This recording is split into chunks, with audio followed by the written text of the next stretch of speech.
بسم اللہ الرحمن الرحیم۔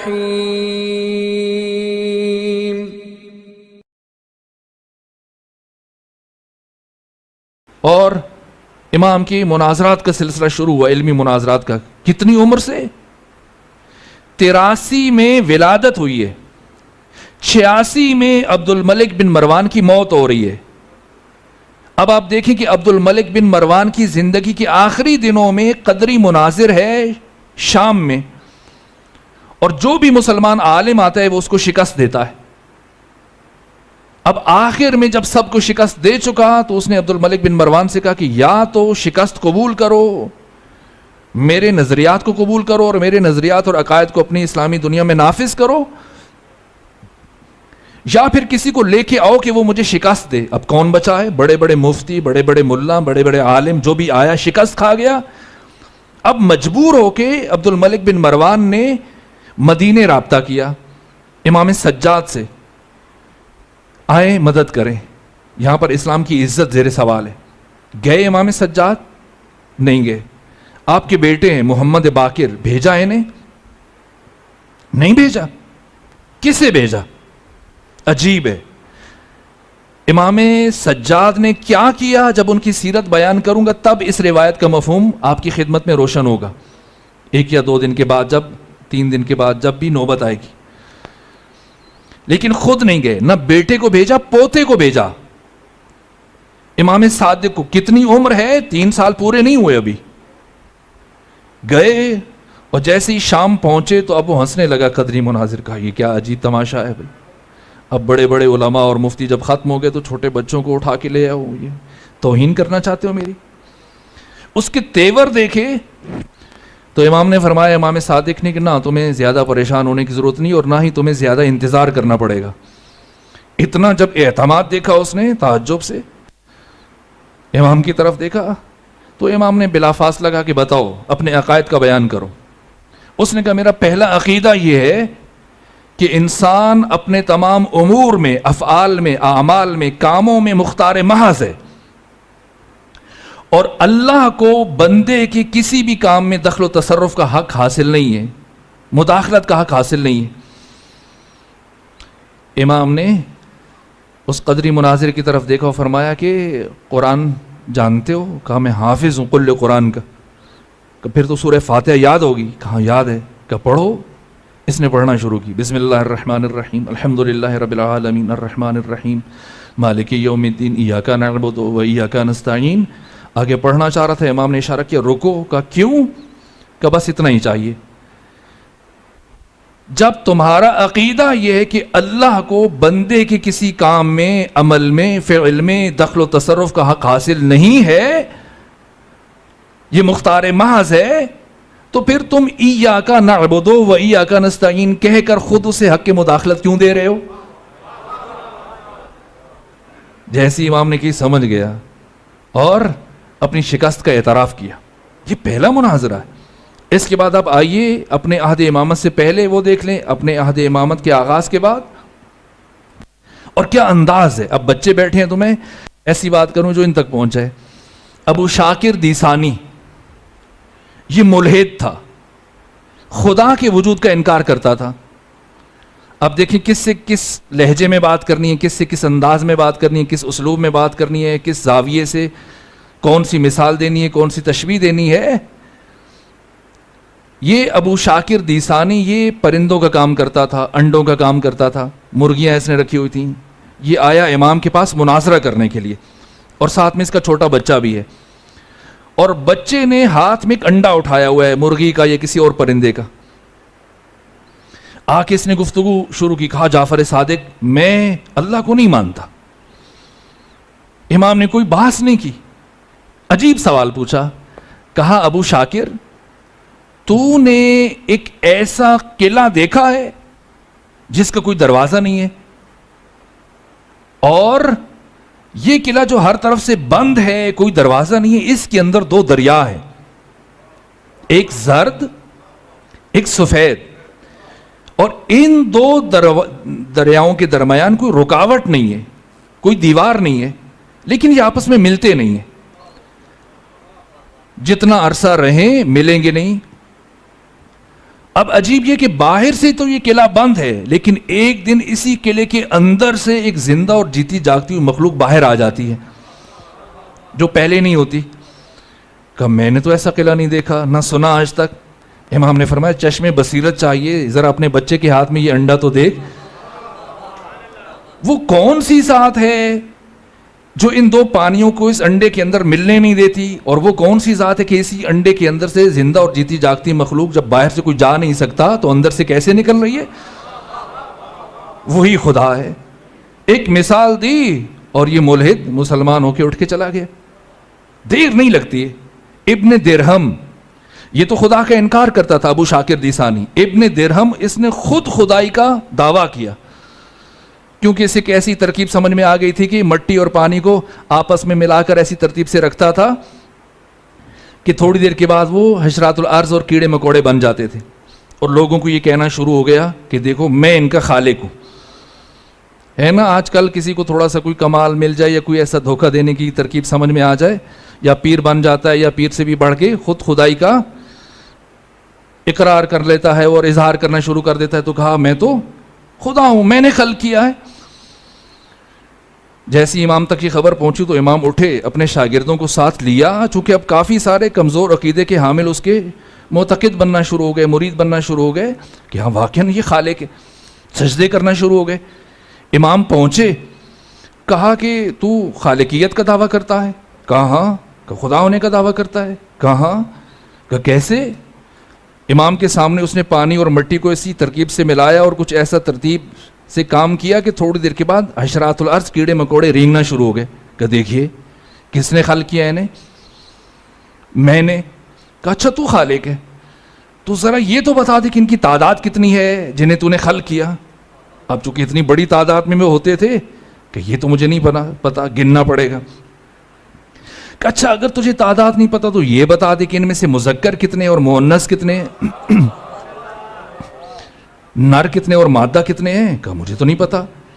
کہا اچھا یہ کر، ایک کام کر دے کہ جن کا منہ مشرق کی طرف سے ہے ان سے کہو کہ یہ مغرب کی طرف چل پڑیں، اور جن کا منہ مغرب کی طرف ہے ان سے کہو کہ مشرق کی طرف. کا یہ تو میں نہیں کر سکتا. امام نے فرمایا کتنا عجیب ہے، نہ تمہیں ان کی تعداد کا پتہ ہے، نہ جنس کا پتہ ہے، نہ یہ تمہاری بات مانتے ہیں، تو خالی خدائی کا دعویٰ لے کے بیٹھ گیا ہے. سن، ان کی تعداد یہ ہے، ان میں سے مذکر اتنے ہیں، مؤنث اتنے ہیں. اور پھر خود امام نے حکم دیا اہل مشرق کو کہ مغرب کی طرف چل پڑو. وہ چل پڑے، مغرب والے مشرق کی طرف چل پڑے. اور جب چل پڑے تو کہا سنو، میں اس تمام اختیار کے باوجود الوہیت کا دعویٰ نہیں کر رہا بلکہ بندگی کا دعویٰ کر رہا ہوں.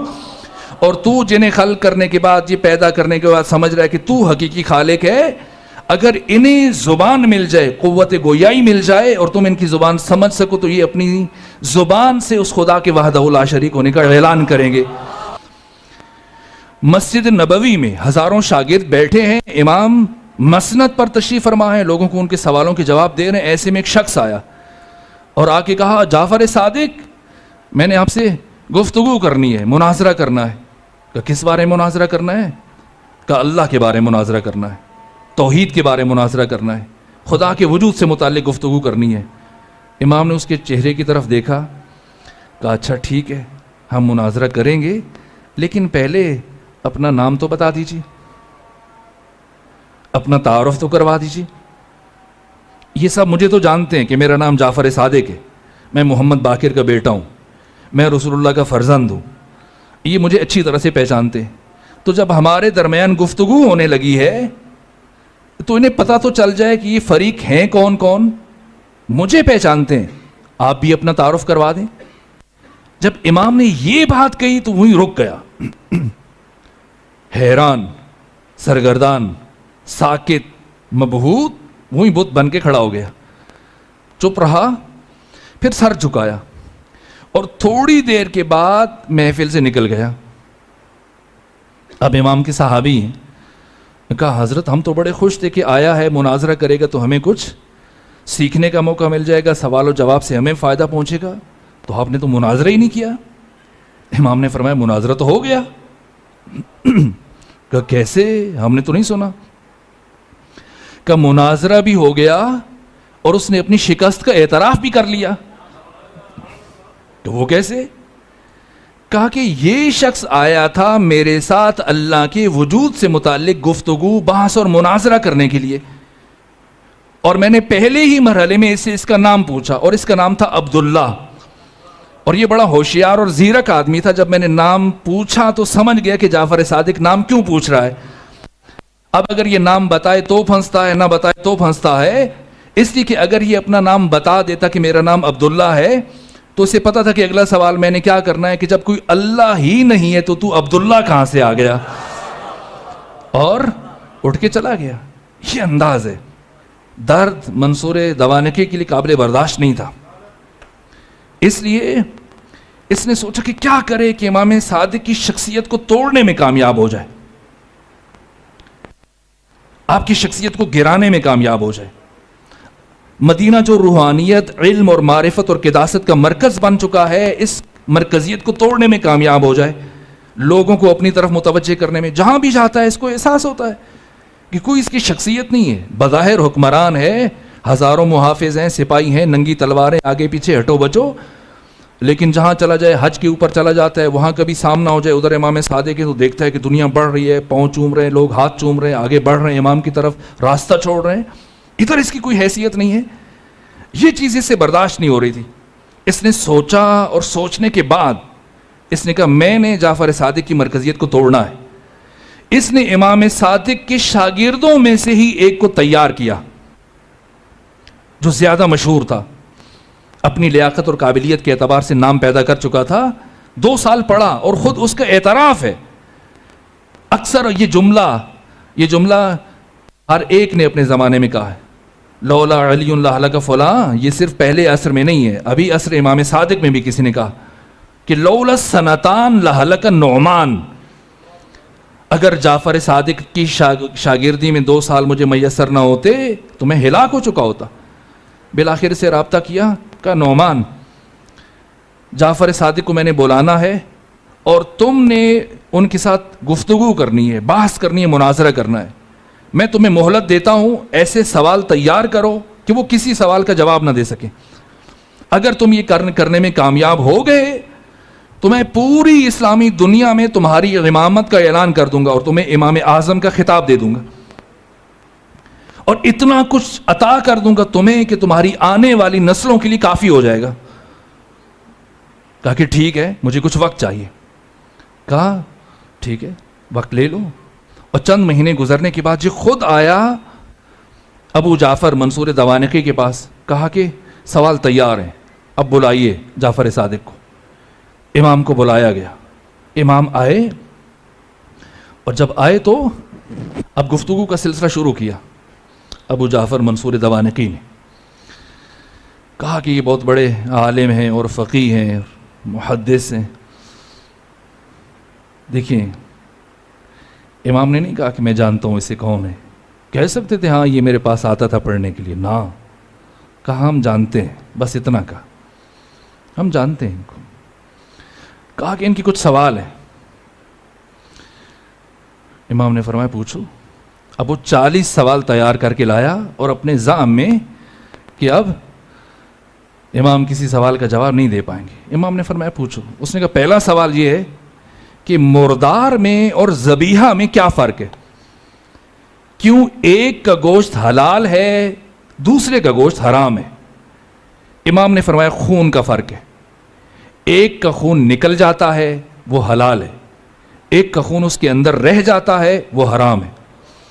کہا اچھا، تو اللہ نے خون کو ہی کیوں حرام قرار دیا؟ اللہ خون حلال قرار دیتا تاکہ گوشت ضائع نہ جاتا.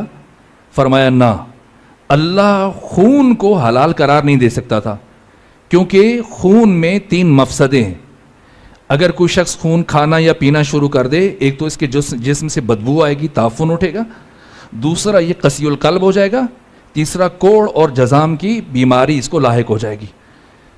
کہا اچھا، تو ہمیں کیسے پتہ چلے جب ہم بازار سے گوشت خرید کے لائیں کہ یہ ذبیحہ ہے یا مردار ہے؟